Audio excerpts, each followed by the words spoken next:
All right, to start, first question. Would you both tell us about your upbringing and about your mom and your dad, who were really and are, your mom, very influential in your life? Do you want to go first? First of all, let me just reiterate what my brother apparently already has told most of you as you've come in the door.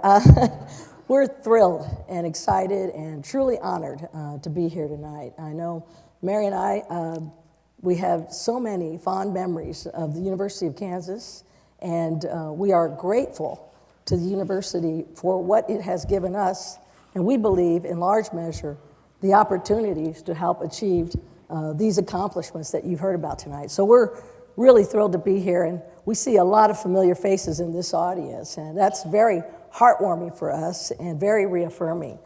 But to talk about my family, that's not hard to do. We do it all the time. And, it's special for us because, we felt like our parents were just giants in terms of the values that they set forth for us and the example that they set forth for us. They worked awful hard. They came to this country with no money and barely grade school education, the both of them. But they believed so much in the promise of this country and in the American dream. And so they worked hard and they sacrificed. And in this little community in the Argentine district of Kansas City, Kansas, they put their stake in the ground. My dad worked in the Kansas City, Kansas Structural Steel Company for 37 years. My mom never worked outside the home, but because I guess managing 7 kids wasn't exactly exciting enough, she helped took care of other kids. And I always joke about, Hillary Clinton mentioned in her book, it takes a village to raise a child. My parents chose to raise a village. It's okay. But we did have a great community, and we had great parents, and they worked awful hard, and they sacrificed. And I guess because they themselves didn't have an education, they knew how important that would be for their children. And so they inspired us with their hard work, with their dedication, and with that core set of values of family, faith, community, hard work, and the belief that we could do better. And so with that kind of asset and those values and the opportunity to have an education, they said that the sky was the limit. And I think that we really believed it. And so, we saw in them that we could value ourselves. My dad used to say, never think that you're better than anyone else, but also know that you're not less than anyone else either. And I think in our community, I worry sometimes that our young people don't value themselves and they don't have big dreams. And when your parents can instill that kind of a value system in you, well, it makes a difference. Mary, do you want to say more about mom and dad or anything? Well, some of the people here are from Argentine, from our neighborhood. They know where we grow up. But for those of you who didn't, it was a Spanish-speaking neighborhood, primarily in the Argentine district of Kansas City, Kansas. And, I live in Arizona now. Janet lives in Washington, D.C., and they ask you where you're from. Well, we're from Kansas. They're a little surprised that, we came from Kansas. But we lived in a very modest home. There were 9 of us, 7 kids, and my 2 parents, and not a lot of resources, single income, like a lot of the people in that neighborhood. We had to live almost we had 1 bathroom for 9 kids and 9 family. Nine family members. My mom and dad didn't. My mom used a wringer washer till we were in college. She didn't have a washer or a dryer, the more modern kind, until we were juniors at the University of Kansas. Otherwise, she washed using a wringer washer. We didn't have a telephone until we were in the 8th grade. If people had to call us, they had to call our next door neighbor, who was my godmother. And so it was an interesting time because we grew up in the 60s, and there was a lot of challenges and a lot of adversity for my parents. And as Janet said, if we're successful, you'll hear tonight, some of the reasons are because of our community, our neighborhood, our education, but primarily because of my parents and the strong values that they believed in and that they clung to, and that is faith in God, a strong work ethic, love of family, the importance of being a good neighbor, and a very clear appreciation for what we have and what is offered in these United States.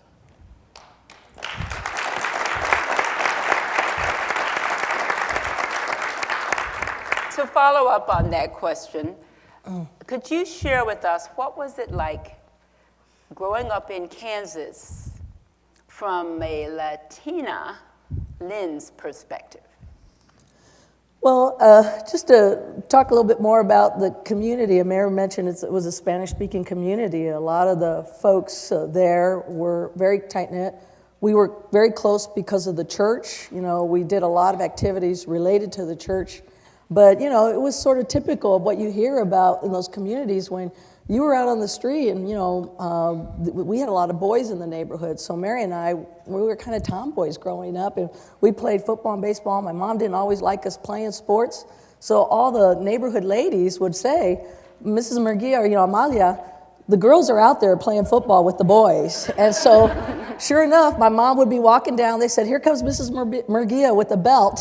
And so she'd be walking down the street. And so they would watch out for each other. You know, these families, and they were big families, these houses had like families of 7, 8, 10, you know, 6. And so when it was playtime, you know, it was a busy block. And we just did a lot together. But it brought a sense of community and a sense that you looked out for each other. And there was no question that because of the Latino sort of piece to it all, faith was a very strong component in that. I guess I would add, people often ask, you know, why have you gone into public service? And I think there's an element of what we experienced growing up, and I think it's Dr. Martin Luther King who said, everyone can be great because everyone can serve.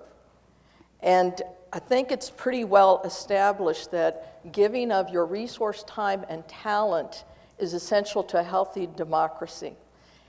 And when you see, and I think we know, that neighbors who care and know who their neighbors are more likely to be invested in their neighborhood. And we learn from example, and from my parents and from the folks in our neighborhood. They happen to be primarily Latino families, but we saw that in our community, we saw that in the high school we went to, and we saw that in our college community as well. But, you know, folks spoke Spanish a lot, and, you know, one of the things that was interesting is we'd go to school, and, you know, I talk about this sometimes, but, you know, when we were, my mom would understand English, but she really wanted us to speak Spanish, but we would oftentimes, you know, sort of use half sentences and sort of would ask her, you know, about things, and she really stressed us the importance of speaking Spanish. And today, obviously, it's a terrific asset for us, and I'm really glad that we were able to maintain that as part of our culture. And at the time, you don't realize that it's going to be a terrific asset, but today, I think we know that part of the Latino culture is speaking Spanish, and it is a terrific asset today. Yeah, absolutely. I'm going to ask you about your time at KU. But you know, often in my early years, I would go to the sororities to speak. And we would talk about anywhere from male-female relationships to sexual harassment to living up to your potential, a variety of things. And I would go to the Alpha Phi chapter. And the twins were Alpha Phis. And I understand we have some Alpha Phis here this evening. Would you stand up, please? Stand up. Alpha Phis. Yeah, wow, the sisterhood. The sisterhood. You know, we no longer have a chapter of Alpha Phi on campus, but I know when I used to come, just how important it was, and the camaraderie. So I'm going to ask you to share with us a little about your years at KU, including being part of the Alpha Phi chapter. I'll start this. Okay. The story, when I'm asked about KU, the story I always have to include in my response is our first day at KU. Coming here was quite an extraordinary experience, because even though we were from Kansas City and there was a lot of young people here from all over the state, rural parts of the state included. We grew up rather sheltered, I would think.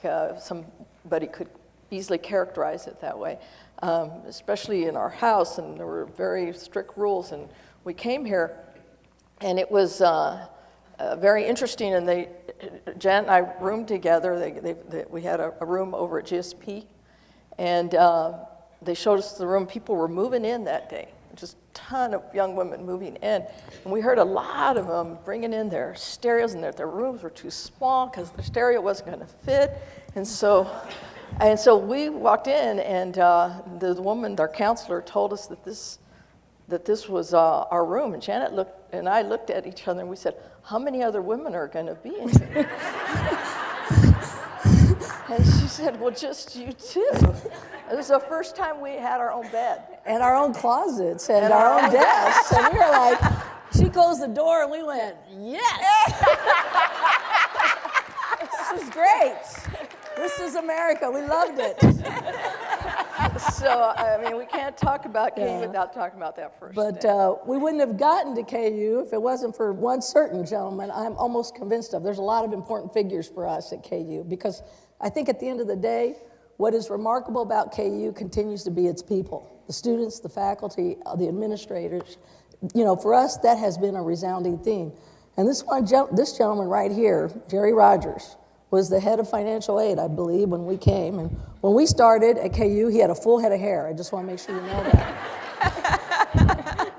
But, you know, there is a story here in that, yes, you know, we got to KU, I don't know, miraculously. I mean, because there weren't a lot of programs there to help, you know, navigate the system. And for a lot of folks in our community, we found that that's so important to get these young people in there, have, you know, if you get good counselors, that really helps. And, you know, our counselors in high school were okay, but they were busy with a lot of challenges. And so when we came here trying to, you know, figure out our financial aid, could we afford it? There were two of us. My other two brothers were here at KU at the time, Carlos and Ramon, my dad's salary. Boy, we were in trouble. And we came to Jerry Rogers, and, you know, most of the times I think the folks see someone and, you know, you get the paperwork. Back then it was Allen Fieldhouse, and you had to fill out cards when you were enrolling, and, you know, it was a lot different. But I'll tell you what, I don't know how he did it, but Jerry Rogers made sure that we had all our forms filled out and got us every form of financial aid that we were qualified for, some that we didn't even know. And I'll tell you, already, it's people like that at KU who really make the difference for people like us. It could have been a situation where we would have either not come to KU or we would have had to struggle so much. But, you know, Jerry Rogers, I remember every year we'd go in there and he'd go, the one story I remember him thinking of, he's like, well, how much money y'all have? You know, what do you know, so we'd tell him, and we told him that we opened a joint account. You know, we shared our joint checking account. We didn't even have much money back then. And he's like, well, how do you know which money's who? And we just share it. He'd scratch his head and he'd say, you girls. He didn't know how we would do that. But you know, Jerry Rogers really did take the extra step and spent time with us. And every year he made sure that we could be at KU and have this great opportunity to have, you know, 3 degrees now, and from this institution. And, you know, these are the administrators that sometimes don't get the spotlight all the time. Have you know, stand up. I would love for Jerry Rogers to stand up, because without Jerry Rogers today,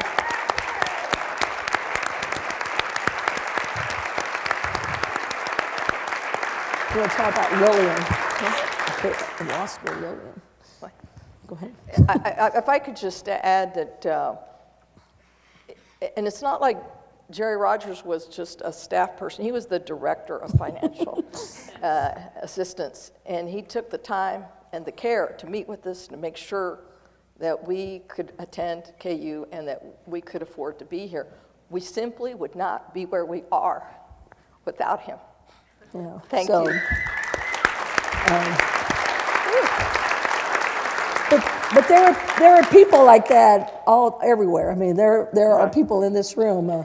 Lillian, 6. We wouldn't have been. I don't think we would have gotten into law school. Lillian was the director of admissions at the time, And I'm sure it was a close call, but you know what? She saw something in us, I think, thought maybe these gals have some potential after all. And I'll tell you what, she actually sat down with us, worked with us, told us what we needed to do, work on your essay, do this, go back. And again, I'm almost convinced that if it hadn't been for Lillian looking out for us, and again, seeing something in us, I'm not sure we would have had that opportunity. KU, we didn't know about applying to different law schools. KU was the only law school we had applied to. Had we not gotten in, I don't know what we would have done. Maybe we would have eventually gone to another law school or come back. But again, these are people who did more than just look through the paperwork, man. They were really caring about the people that they saw. But there's a whole room full of people here who I think at some point have touched our lives because of the role that they played when they were at KU. And they made it a very special place for us. KU will always be a great and special place in our heart because of the people who helped us along the way and inspired us and really motivated us. Oh, you guys gonna make me cry, Well, let's talk about Alpha Phi a little bit. How did you decide to choose a sorority, and what impact did it have on your life? Well, I think our mom really wanted us to go to an all-girls Catholic school. Let me start there, okay? And once we decided we were going to come to KU, any all-girls setting was an attractive concept. And, we're joking about it, but literally the cultural challenges that our family had, and, they are different for the boys. We had brothers who would come to KU. And in fact, Alfred, who led the way for us, is back in the back of the room there, and our oldest brother. But Carlos came to KU and graduated with his journalism degree and law degree. Alfred has his undergrad degree here, and my brother Ramon graduated with his undergraduate degree, and then it was Mary and I. But it was different for the girls and the boys, and my parents, I think really wanted us to be in an all-girls setting, and that was very important to them. And so we did rush, and we decided we wanted to be part of a house, and it really was something that created a network of support, and really became like a family, and that sisterhood that they talk about. It was quite a wonderful opportunity for us, and of course, the meals were part of the package too, so that made it nice. It was such a unique experience for us to come here, and then we didn't pledge until we were sophomores. We lived in the dorm a couple of years, and we decided, yes, we really wanted to try to be a part of a different organization for some of the reasons that Janet said, but they also focused on leadership and developing leadership skills. Actually, for us, because we did come from a different culture, they also, educated. There was a real education at the sorority that we can make fun of now, but we had to know where the table settings, what exactly which work worked where, and it's not like we didn't know everything, but it was looking back, that was something that was quite positive, but mostly the relationships that we developed there were really long-lasting ones. We still maintain contact with a number of our sorority sisters. I went on to become vice president of Panhellenic in charge of Rush, and it was, for me, a very wonderful learning experience and a leadership building experience. Very good. Now we want to talk about your big jobs now. And we'll just narrow it down because there's a lot you can talk about. But what part do you really like about being the chief executive of La Raza, and about being a district judge? What about it that helps you? Because public service is written all over both of you. So give us some important things about you're able to do with that job. Well, I do think, I feel I'm at the right place at the right time, and that's a nice feeling. I feel very fortunate, very privileged to be at the helm of NCLR, which is the largest Hispanic civil rights and advocacy organization in the country. We're over 40 years established, and our 41st anniversary this year. My predecessor, whose job I took over, he was in this job for 30 years before I took over, marched with Dr. Martin Luther King, and we have a record of fighting for civil rights in this country and promoting, more importantly, promoting opportunities for Hispanics in the United States. And that is a great privilege to be at the helm of an organization that's opening the door to the American dream for everyone, including Hispanics. The demographics in this country, I think, are revealing of the potential that this community has. We're the largest minority now in the country, and the trajectory for our community is a growing one. And so those numbers and those statistics are important, but they don't mean anything unless you're leveraging them into advancement and opportunity and empowerment. And so at NCLR, I get a chance to oversee a network of 300 community-based organizations across this country that serve families and individuals who need help and assistance in opening those doors. And we work in education, in healthcare, workforce development, community development, and homeownership. We have programs where we teach English classes and civics and naturalizations classes through these. These are really a great opportunity to serve and to be involved in public service. And again, when you see this thing work, when you see your programs on the ground touching the lives of people in so many positive ways, and then when we can be the voice for the Hispanic community in Washington, D.C., where policy is made, and use the experience that we see that these families are having on the ground, and then translate that into recommendations for policy changes that actually make it into amendments, that actually make it into the laws that are signed, you're making a real impact in the country today. And to be a CEO in charge of a 150-person operation, have a multi-million-dollar budget, even though we are a nonprofit, it's a business that you have to make sure is succeeding. It's a huge responsibility, but it's an incredible privilege to be able to know that you're helping to be an architect for programs and policies that are coming together and providing great lift and opportunity to others. So for me, it's humbling. It's a challenging time right now because obviously the climate is a tough one in the economy. But what a remarkable challenge and opportunity for me to be able to be at the helm of an American institution that is providing an important service in this country. Alma Awards. Oh, that wasn't in my job description, but the other, Mary wants me to mention the Alma Awards. One of the things that the organization does, and we were talking about this earlier with some of the women, is that we put on a show called the Alma Awards. It's on a major network. It's ABC. It's usually on during Hispanic Heritage Month. And a lot of people are like, why is Janet Murguía in a gown on national network TV as head of NCLR? Or else they'll say, why is Judge Mary Murguía on TV? We do this show every year, and it's very well received. Eva Longoria, George Lopez co-hosted, and we present awards to Latinos in the arts and media and film and music and television. And the reason we do this is because we do believe it's part of our mission. We did a report in the late 70s, early 80s, and it was called Out of the Picture.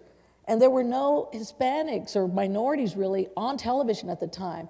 And the only one recognized figure from television that people said was the most recognized Hispanic figure was from a commercial, and it was the Frito Bandito. Most of the times, they were negative stereotypes. So we wanted to put a show together that would show the positive contributions that Hispanics are making in film, television, and music, and also use it because we put white papers around it to create more opportunities for our community in front of the camera, behind the camera, and to be able to have more programming opportunities. So the Almas is one piece of the work that we do, but primarily we're focused on program work. We run 110 charter schools. We have half of our affiliates run health clinics that provide health information to the community. And we have a home ownership network of 54 of our 300 affiliates that are HUD certified that help families be able to manage their checking accounts and their create financial literacy so they can actually buy their homes. We have put 25,000 families into their first-time homes. Of course, those families who went through our services are not in foreclosure crisis mode right now because they got education around it and they're able to stay in their homes. So we do an incredible amount of work at NCLR at different levels. Of course, people know us because we are a voice on immigration, and that tends to be the only issue they focus on. But we actually work on a number of areas in both programs and policy to really try to create what we think are fair and just policies for everyone, including the Latino community. As I mentioned earlier, a lot of the main reason why we are where we are is in large credit due to my parents, but it's also due to our form of government here, because our democracy. My parents would not have been able to overcome the obstacles that they had and the challenges that they had without having a fair and level playing field, and without having a system involving our system of criminal jurisprudence and the rule of law and democracy. And I know that makes it sound a little bit too patriotic, but I think that's really true. They wanted to make sure that we knew that in this country, truly, it didn't matter who you were, what color you were, everyone had opportunity and there was justice for everyone. And so I think because that resonated, I think perhaps I decided to go into law and then go into criminal justice. And so I worked as a prosecutor in Wyandotte County. I work in Arizona, but I really learned how to do my job in Wyandotte County, Kansas, as a prosecutor. And I worked with some excellent people, a couple of them who are here today, and who our shared experience there was really quite valuable. It was really working the front lines of some really interesting, difficult cases involving homicide and violence against women and children. And it was a unique opportunity. It was a great learning experience.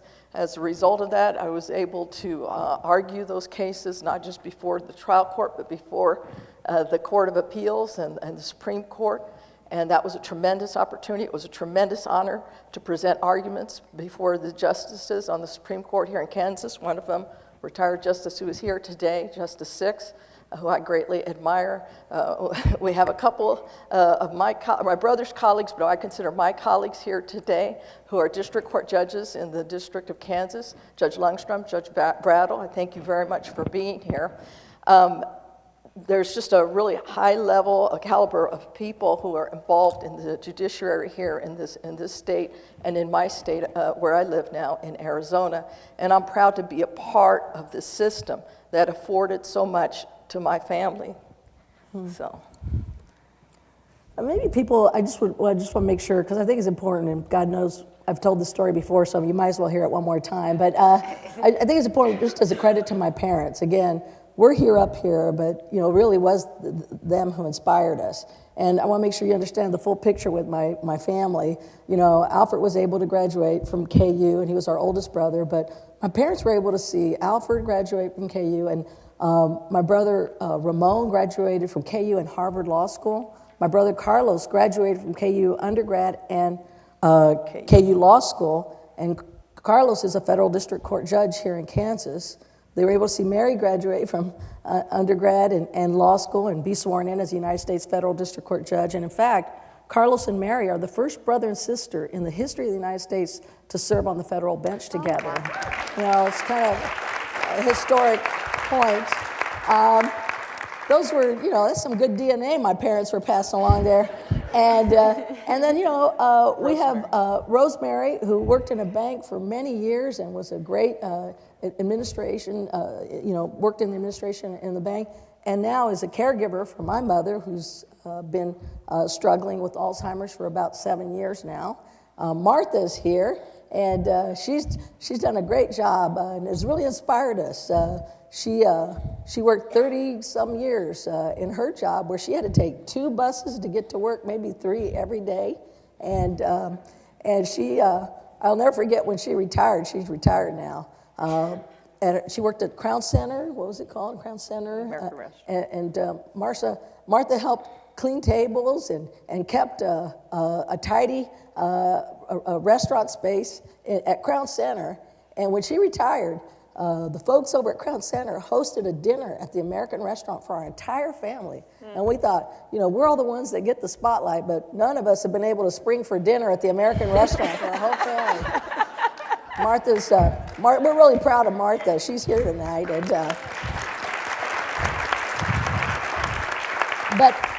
the reason I tell you that is that, our entire family, has been an inspiration to us. And we've even got the next generation of Murguías that are just going at it. Ryan, Alfred's oldest boy, graduated from Yale undergrad and is going to be graduating from Northwest Law School this year, Northwestern Law School this year.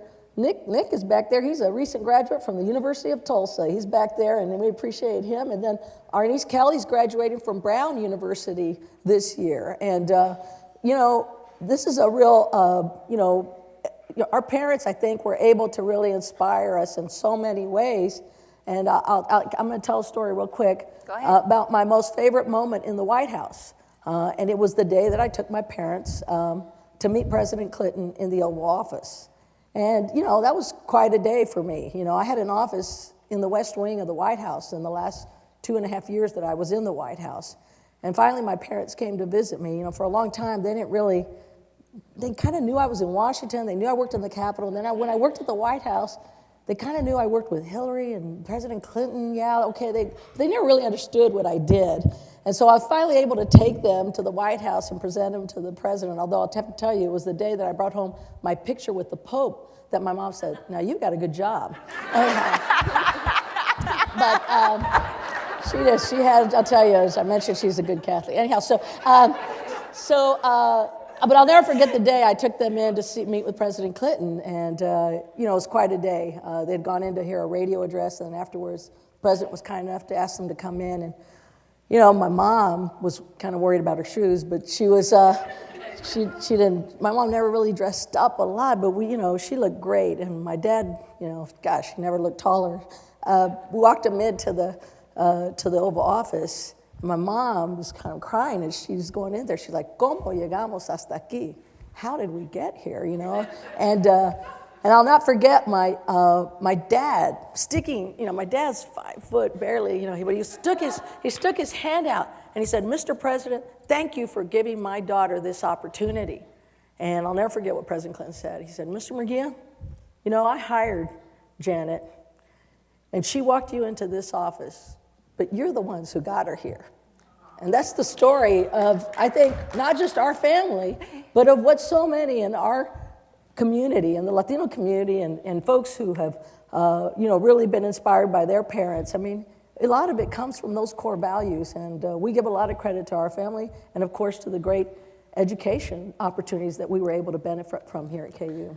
They believed in the power of education, and we believe in it too. I mean, we are the product of the American dream. Wow. I would be remiss if I did not ask you about your feelings about our new justice on the Supreme Court.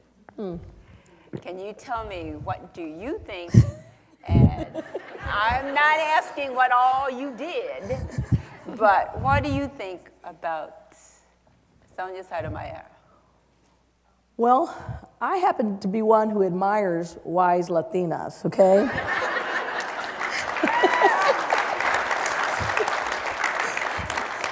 I know that was a touchy subject, but look, I can't tell you how historic it is for us to see a Latina on the Supreme Court. For our community to be, again, one of the largest demographics in this country, and to have, for better or worse, engagement with the criminal justice system, with the legal system, with the judicial system. It's only fitting that the court should be reflective of the people that it serves. And that means that it should have diversity, but more importantly, it should have people who are qualified. And she was eminently qualified to serve as a Supreme Court justice. And I think it's fair to say that not only I don't think that the Latino community is very happy, but I think the whole country should be happy. She's a very qualified and capable, experienced jurist, and I think she's going to do quite well and serve the whole country proud as the Supreme Court justice. No comment. All right, well, we can pass. No, well, I think it's wonderful to see someone like Sonia Sotomayor on the Supreme Court. I have a lot of respect and admiration for her. So I echo everything. All right. I told you I would make sure I didn't cover too much of that. I have one last question before I open it up for you. If you could have dinner with someone living or has passed on, who would it be and why? Do you have an answer? I guess I would say Lucille Ball.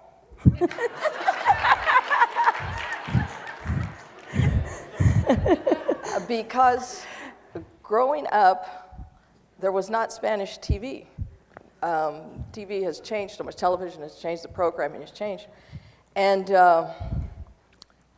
one of the few programs that my mom could appreciate, well, one was the Lawrence Welk Show. But I didn't find that as interesting as Lucille Ball Show. But, and my mom just laughed. She didn't have to speak the language, and she made my mom and dad just laugh. Yeah. Gosh, that's a great question. You said living, right? Or passed on. Or passed on.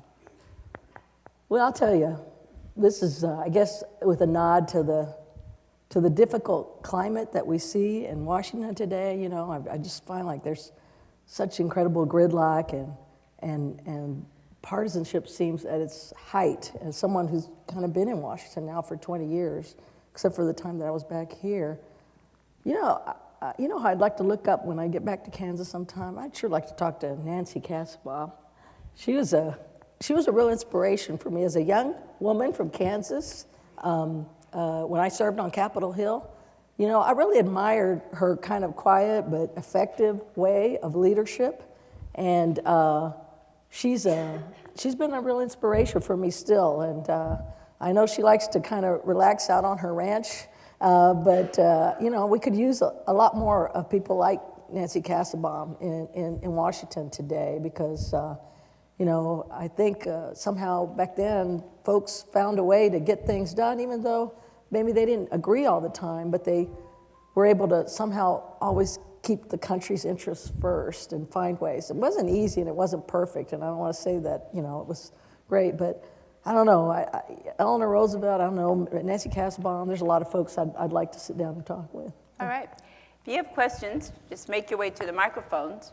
And as you're doing that, I'm going to ask you one last question. As you can see, we have a lot of young people in our audience this evening as well. What message would you have for them?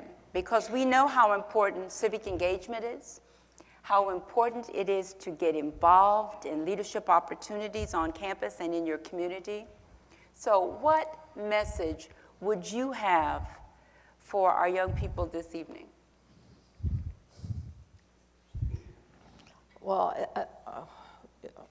I would say, just breaking it down to the very basic, find something that you enjoy doing, that you might have a passion for, that you really, really like doing. And you may not know what that is right now, but you can go to the Career Center, you can talk to people, and just, you know, if it's even a whim, a lot of times whims turn into dreams, and then they turn into reality. And so you really need to just, wow, what do I think would be just of great interest? What do I think I would really enjoy doing? And then just do whatever you can to seek it out and to work for it. I watched a lot of television and a lot of the law programs. I saw women attorneys, prosecutors on TV, and I just thought, wow, I wonder, I guess I should I can do that. And with the help of people here, wonderful people, Jerry Rogers, Lillian Six, and all the professors and people here at this great institution, I was able to accomplish that. I enjoyed working with the people that I worked with over the years. They've made it worthwhile, and then I was honored in 2000 to be a district court judge. And in that position, you really can't have a lot of passion for your work, so to speak. I mean, you can have a passion for the law, but it's very important that you be fair, that you follow the rule of law. I mean, as a judge, I'm bound by the United States Constitution, the statutory law, and legal precedent. But that's an important role for a judge to have, or a person to have, or an institution like the judiciary to have people who can play out those roles. And so I found that it's been a wonderful position for me, and I've really, truly enjoyed it. It's a tremendous responsibility, but I've really enjoyed it. Yeah, I think it's important for young people, you know, two things. One, education, education, education. You got to get your education. You got to graduate from high school, you got to graduate from college, and then, you know, go ahead, tack another degree on there. And just make sure you're getting the education, you're being armed with those tools. Those degrees are very helpful. And, you know, we've competed with the best of them with our KU degrees, and I'll put my KU degrees up against anybody. I've been in Washington, D.C. in rooms with people who've gone to all kinds of different schools, but you know what? My KU degrees have stood me well, and you just need to make sure you get your degrees. And then I think it's important to engage in our democracy. And I think, you know, we have the ability to do different things. You don't have to work in the White House to change things. Right now, to the contrary, that's exactly probably not the place you want to be, because it's not getting done down there. We have the ability in this great democracy to, though, engage at the local level, in our neighborhoods, you know, in our churches, in our state. You know, we have to use the privilege that we have to vote, to create that voice that we want to see the direction take in our lives and in this country. And for young people, I would say, get educated, you know, and find that passion and do what you want to do, but also be aware of the opportunities you have to create change in your communities, to create change in this country. And for goodness sakes, register and vote every time, because that is the voice that you have for our democracy. And, you know, we know that, you know, elections, you know, can make a difference. We're facing great challenges right now, but I'm a firm believer that we must be participants in this democracy, and you can do it in a lot of different ways, and it doesn't have to mean you have to be in Washington. You can do it right here. But, you know, we were inspired by so many people here at KU, Barbara, and I feel like I've been given so many opportunities to succeed. And a lot of them were people here, you know, we've talked about Jerry Lillian, I see Dave Ambler back there, but one especially unique person who I give a lot of credit to, and who I think was an incredible leader for this university. I saw a lot of great change happen, was Chancellor Hemingway. I see Chancellor Hemingway. He gave me a great, great chance. I'll tell you what, you know, I haven't had very many bosses when I think about it. Jim Slattery is a congressman. I had President Clinton, Vice President Gore, and now, and then when I was here, it was Chancellor Hemingway, and now I'm my own boss, right? But you know, all those people gave me a chance. It was a huge opportunity. I mean, to give this sort of, you know, young Hispanic woman a chance to learn and to contribute, and particularly here at the University of Kansas, to be able to have the chance to come back to my alma mater and have a role in the administration was a unique privilege for me. And I will always be grateful to Chancellor Hemingway, not only for what he did for me, but for the commitment that I saw him demonstrate to students and to this great university. So Chancellor, thanks for being here. I'm really grateful to you. Thank you very, very much.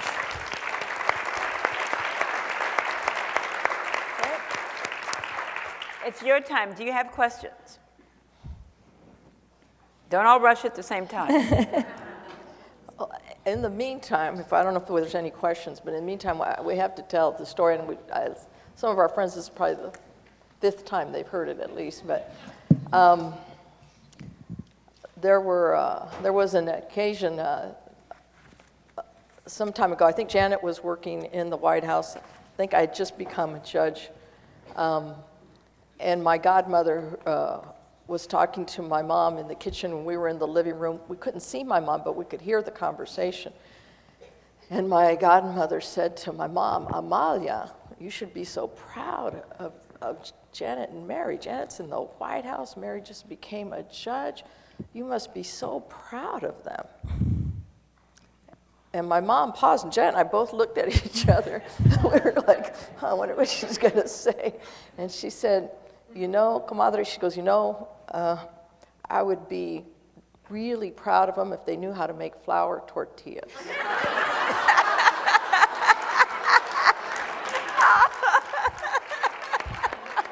So that's why we're grounded, I think people would say. White House, the Pope, nope, anyhow. We got questions now. All right, first question, Hilda. I wonder how many people like your parents are not being able to come to the United States, and what your hopes are for changing that. Yeah, thank you for raising that issue. It's one that we deal with. Your organization. Yeah, my organization deals with, no, not Mary, I'm sorry. This is me, Janet Murguía. Not Mary's not commenting on immigration, for the record, okay? We at NCLR are dealing with every day, and you know, it is a crisis and it's a tragedy for us right now. We've got a number of people, you know, who would like to come to this country, obviously, because their economies are suffering. They don't have any hope for their families where they are. But the fact of the matter is we have families who are already here, who are undocumented, and they've been here now for a generation, and they're living in the shadows. And you know, we have to reconcile as a country. I know that we have laws and people understand that there have been laws that have been broken, but at some point, we've got to reconcile as a country. Is that kind of the values that we want to represent as a country? We need to have a fix to this broken immigration system, because it's really unconscionable that not only these families are living in the shadows, easily exploited, and now they're kids who came here through no fault of their own, who've beaten the odds and graduated from high school and want to go on to college, and they can't because it becomes cost prohibitive. And I know we've had some issues with that law here in Kansas. I hope they continue to protect that law. Thank you, Delia Garcia, for your fight to make sure that we can have an opportunity for these kids to get into, continue their education. But we need to fix this immigration system, and we need to do it for a lot of reasons, but it's also, you know, there's a lot of economic reasons that it makes sense, but there's a moral imperative here. And I'm, you know, continue to fight with a lot of other folks to see we can do it. It's a difficult climate right now in Washington. It's hard to imagine that they'd be willing to take on immigration reform, but the longer we put it off, the longer these families that are here are going to continue to suffer and to be, you know, I think easily exploited. So I hope that we can find a resolution to this broken immigration system. I will tell you just briefly, by even advocating for immigration reform, and I'm trying to do it in a way that's reflective of a respect for the rule of law and everything, you can't imagine the number of ugly, awful, terrible emails and things that are said to me about my commitment to this country. And here you've heard this, you know, apple pie story about our family, and I can't even begin to repeat the awful, filthy emails that I get questioning not only my integrity, but two individuals have been indicted, one convicted for making death threats to me and my organization.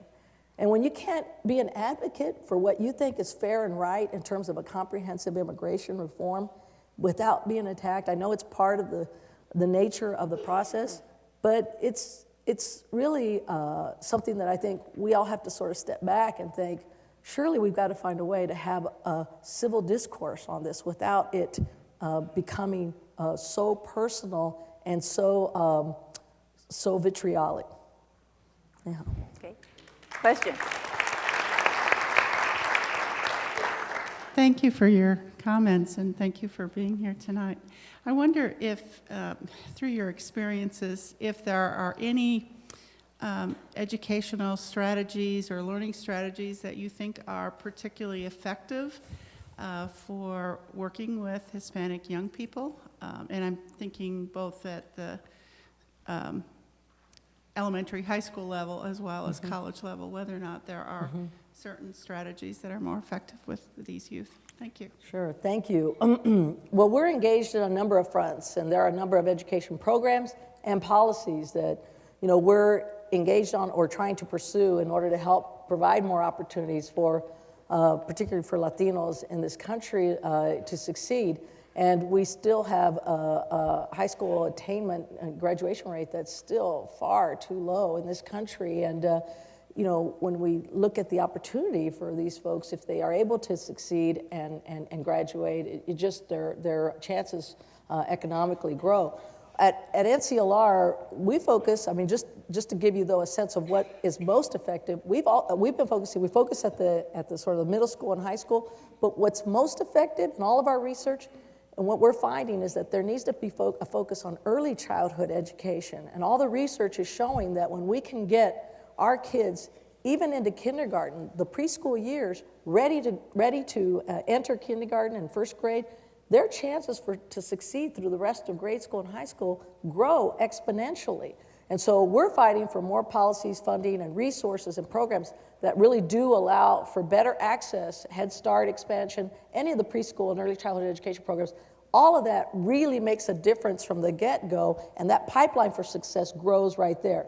But obviously, we have to engage at different parts of the pipeline, and so we have programs that are, we're working with, again, we run 110 charter schools, but we work on policies that we hope that can help when we do the early reforms on No Child Left Behind and on other types of programs. And what we're finding is that we have an Escalera program, it's called the Ladder program, but when we're able to get to kids in junior high and high school, and you can match them up with a support network, which could be a mentor, but also give them a career opportunity where they can be hooked up into an after-school program where we're working with the private sector, and there's mentoring, tutoring, and this social network that supports them. We just did a report, the evaluation of this program. We have a 94% high school graduation, and not also that, but 90% of those kids go on to college and have been finished their first year of college. So there are programs that at least are targeted that can be successful. It's hard to get your hands around the whole system when you're an organization, but I think there are different programs that can be successful, and we're looking right now at that bridge between high school and college and how we can make that happen. Okay, question? It's obvious that you're both very passionate about your career and your education. But my question is, if you had the chance to go back to undergrad and study anything, not necessarily for a career, but just because you'd love to learn more about it, what would you choose to study? Wow. Well, you know, Mary and I both double majored in journalism and Spanish, and I always would have liked to pursue that journalism degree further, and maybe seeing what a career in journalism would have led to. I think that would have been interesting and fun. You know, there's so many interest areas. I always enjoyed the thought I might be a good teacher, and so maybe teaching would be something that I might want to do. I think, you know, I'm very passionate about education as well, and I would love to be in a classroom and have the opportunity to teach. I think for me it would be history. I'm reading more books about history, and art history included. I really would have liked to have had more time to maybe pursue those kind of courses. If I had the opportunity to go back, I think I would like to do that. When we took humanities in the 10th grade in high school, Dr. Donna Severin, she went on to be principal at Sumner High School. She was our humanities teacher. It was the first time we were exposed to humanities, and I know this may be, I know we're this is the Hall Center for the Humanities, but when we first learned about a madrigal, we didn't know it was a song. We thought it was the Family down on 25th Street. The Madrigals were a family, you know. And we tell her, you know, she taught us The madrigals, and you know, anyhow, it's a whole other cultural challenge. Okay. Question, please. Very good. Since freedom from fear for your personal safety is essential for every person, what is your opinion of the legislative responses to hate crimes up to this point, and what needs to be done yet? Yeah, thank you. Well, it's been troubling for us at NCLR to see that this climate coming out of that failed immigration reform in 2000, we marched in 2006 and then saw a chance to get immigration reform, and then it just fell through. And it became very disturbing for us at NCLR to kind of see that, maybe this wasn't just about a policy debate on immigration anymore, because what we started to see was that some extreme voices were kind of coming into the mainstream, and we were seeing these talk radio shows. And I don't know, there was a commentator named Lou Dobbs. Y'all remember him? Oh, yeah. There were folks like that and others, Michael Savage on the radio. There's a lot of folks that were taking liberties around the issue of immigration. And what we saw was very kind of harmful coming out of this, because we saw the language, the words that they were using sort of creeping into the mainstream that were having a demonizing and dehumanizing effect on the Latino population. And we actually worked very closely with the Anti-Defamation League that has a long history of looking and investing in the impact of hate speech in this country and on society. And they had documented that there are certain code words of hate that start to creep in to the mainstream. And we saw that there were these code words of hate. When you start referring to a segment of population in animal-like terms, and that's how many of the undocumented were being referred to on the mainstream, when you start saying that they're the root cause of disease and leprosy, the highest rate, Dobbs mentioned that we were the highest rate of leprosy in this country, the Latino community, immigrants. I mean, when you start seeing those kind of code words, they do take part of that mindset in the average listener out there. And so we did a report, and I'm very proud that NCLR was at the forefront of this, because we were the first ones to come out. And we helped to start what we believed was necessary, was an independent sort of watchdog group in the media called Media Matters that would actually be independent and funded by other folks that would track how that would happen and how it was happening on radio and talk radio and on television. And I'm very proud that we worked hard, especially to expose that, and we had a lot of opportunities to talk about what the impact is.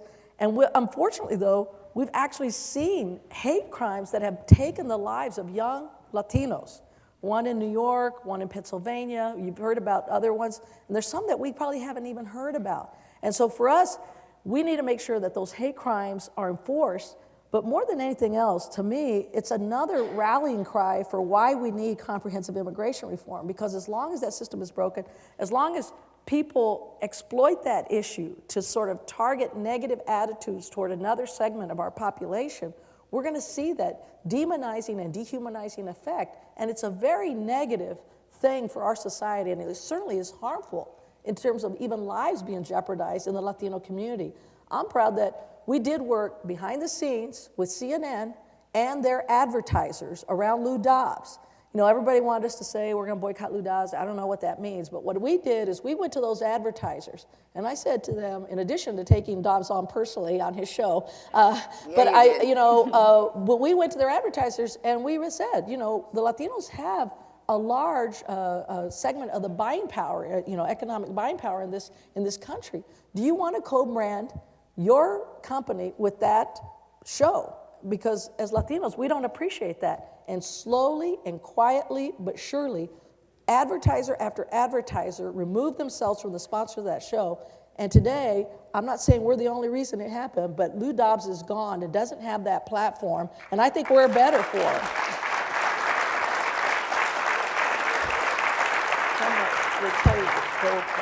All right, we're going to take two more questions, and then we're going to all go to the reception, I hope. I was on that side, over here. First of all, I wanted to let you know what a huge inspiration you are to so many young Latinos, especially me. So much so that I even wrote a research paper, 10-page research paper over the National Council of La Raza, and I got an A. My question for you is, my roommate and I, we will both be entering law school in the fall.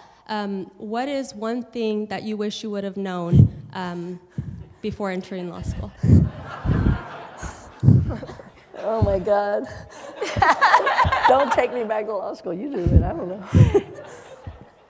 Well, there's a lot of things you need to go and look at, but perseverance and just being really dedicated to the studies, because the people there, they're very serious. A lot of folks, especially now, from what I understand, really feel that getting the best grade is, key, and it is. Obviously, you have a lot more opportunities, and so it can be very competitive, and so you just need to really be prepared for that. And the best way to deal with that is to just give it everything you have. And a lot of times it's very different. It's a lot more complicated. I thought, learning the law than learning journalism or the Spanish, courses that we had. And so you just have to bear down and really work hard. And don't be afraid to ask for help. We were lucky. We asked for help, and we struggled through a few classes, but we did it. We got through it, and you can't be afraid to ask for help. Sometimes that's a whole new ball game when you're in law school, and you'll find that there's some classes that you can actually relate to, are easily understandable. But civil procedure for me. Well, I won't go into details, but. Anyhow, I digress. But look, you got to ask for help if you need it. And one of the things that we did, and again, we traded off. But since God bless the law school at the time, they were trying to recruit more diverse students, but we didn't have very many Hispanics at the time. And so I think there were maybe 3 or 4 of us. And so Mary and I traded off being president of HALSA, the Hispanic American Law Students Association.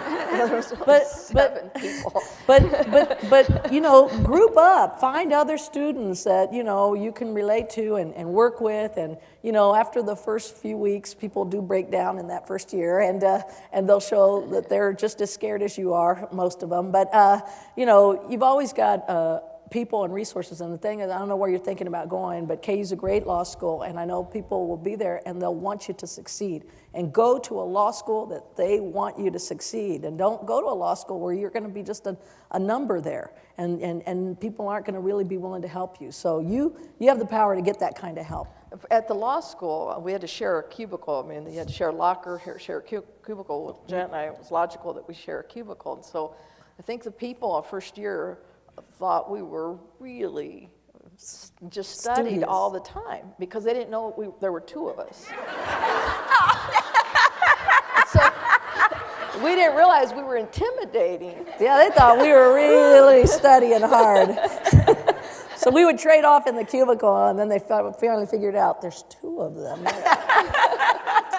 So Last question, please. Yes, as a Latina, growing up, racism has been a big part of my life. And so my question is, growing up as Latinas, and attending a predominantly white campus, what kind of racism, or did you face racism?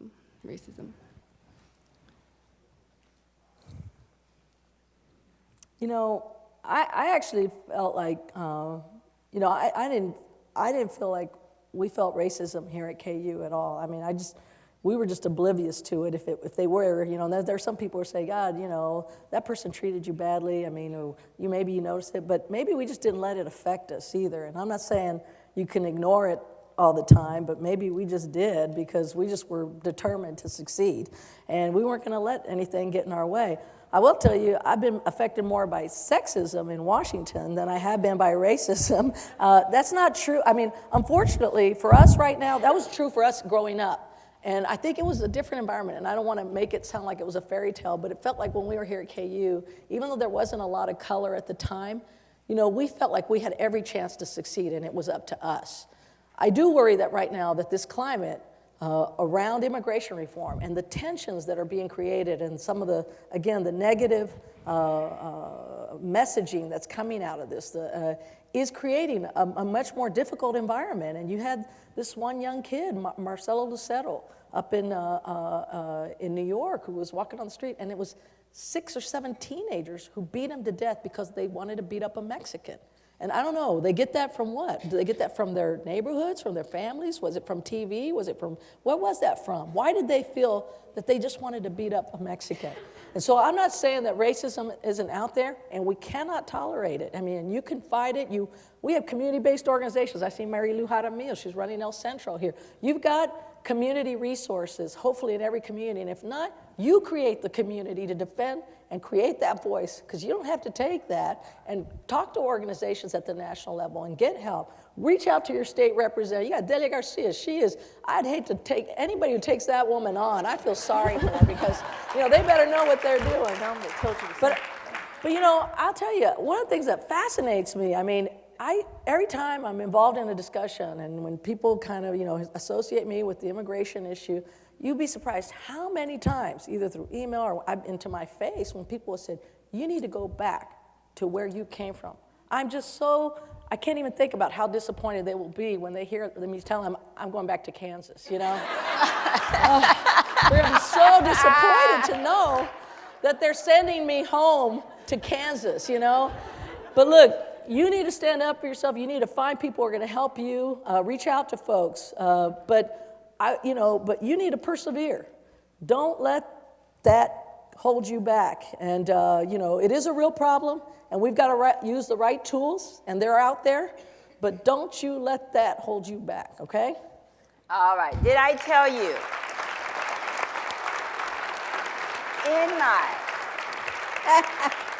In my introduction, I said, these are two extraordinary women. Am I right? Thank you. Thank you. Thanks. Thank you. Thank you. And let me say, and I can do it from here. We know it's late, and we thank you all for staying here. I know that the women were doing the ice skating finals tonight, and you're missing that. We're competing against the ice skating and we finals. have a reception. But we would be remiss. I know there's a reception. We'd be happy and love for you all to stay and talk to you. We would be remiss if we ended without acknowledging how grateful we are to Barbara Ballard and how much I've admired her over the years. I consider her a mentor. She's been a terrific mentor for me and a terrific leader for Kansas and the University of Kansas. You all are very lucky to have her. So I just Let's thank Barbara for moderating tonight. Thank you all. Thank you. Thank you. Please don't leave right now. Thank you so much. It was Yeah. a pleasure. And again, I want to thank the Alpha Feast. But I would like to ask my friend and colleague, Delia Garcia, to come up.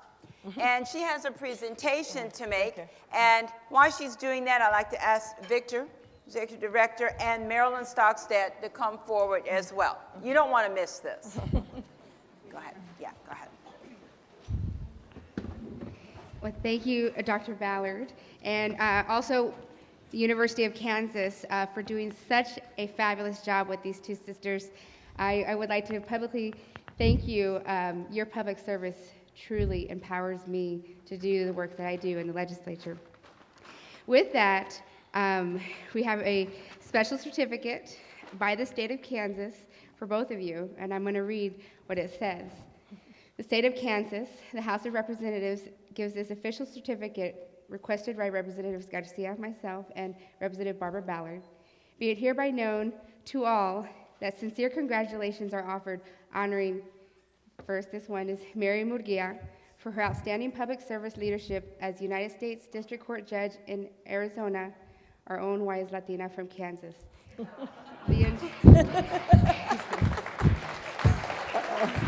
The entire membership extends its very best wishes on this memorable achievement and expresses the hope for continued success. The other reads the same, but to Janet Murguía for her outstanding public service leadership as President and CEO of the National Council de Raza, our own wise Latina from Kansas. Both signed by Representative Ballard and myself. Oh, thank you.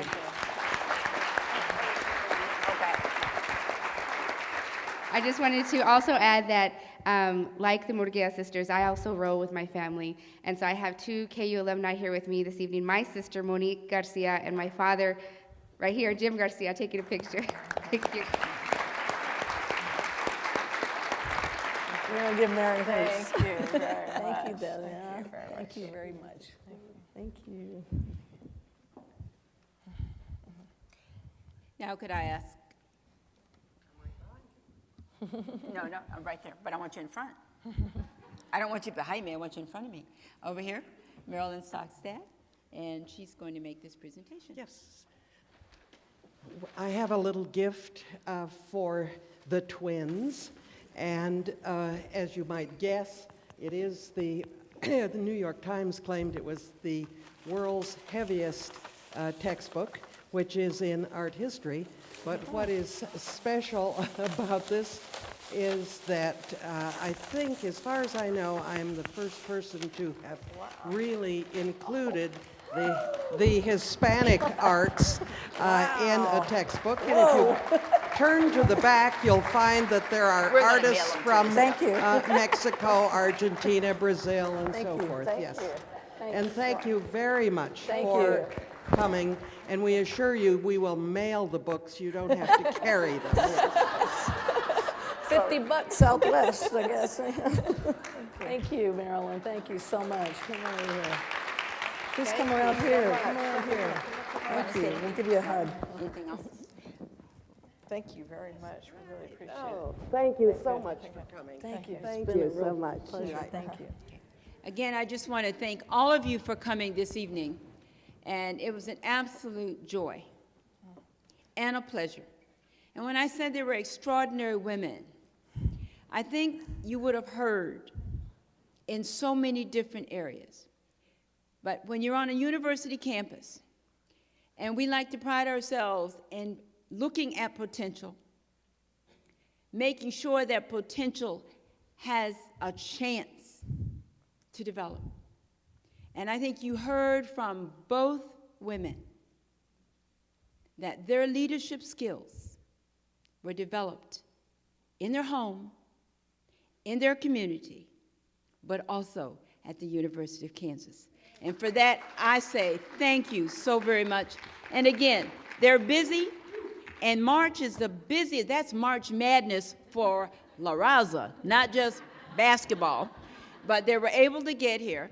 And we would have said this is a pre-program for Women's History Month. But thank you so very much. Thank you, KU. Thank you.